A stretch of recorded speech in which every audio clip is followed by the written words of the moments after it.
Republicans also demanding Secretary Sebelius testify about the botched Obamacare rollout. And today, there is news that Secretary Sebelius will go before Congress. That's next Wednesday. And Congressman Adam Kinzinger is on the Energy and Commerce Committee. So, Congressman, when she appears before your committee, are you going to ask her, is she going to resign or not?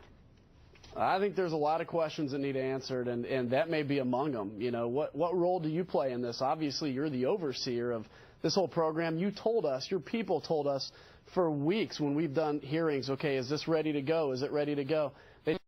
Yep, it's ready to go. So one of two things either happened. Either they were dishonest to the committee and they had a whole lot of, quote, glitches, which actually seem to be much more than glitches, or else they just didn't know. And if they just didn't know that this thing wasn't going to be rolled out well, then that's some incompetence. So we've got a lot of questions that need to be answered. And my good friend Senator Scott made the good point of this is just a website. This is like the easiest thing to do in this whole complicated government bureaucracy.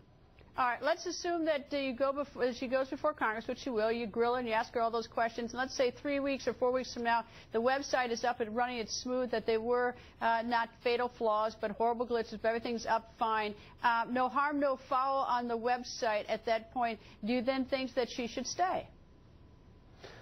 You know, again, I think I'm going to look for what she says at the hearing. Keep in mind, this isn't just a website. This cost hundreds of millions of taxpayer dollars to build something that isn't working. And now they're having to pull out all the stops and bring all these experts in, which they probably should have done at the very beginning.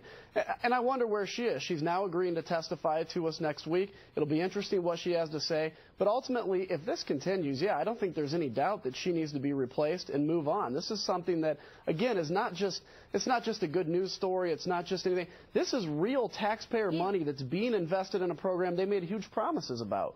Here's my question I would like to have answered is, in light of the fact that the rollout, the website was such a debacle, is what level of certainty or proof or evidence or security or confidence should the American people have that the income verification aspect, which really goes to the heart of it in terms of money, because we need to make sure that the American taxpayers don't get cheated by people getting subsidies who should not, and we need to make sure that those who really should have subsidies and need a little extra help, that they get it. So if I want to know, like, as I assume that's a computer program, we're not going to be doing that with, you know, pencils and notepads. So, you know, what's the level of confidence that that is not going to have the same sort of problem we have here? That's my question.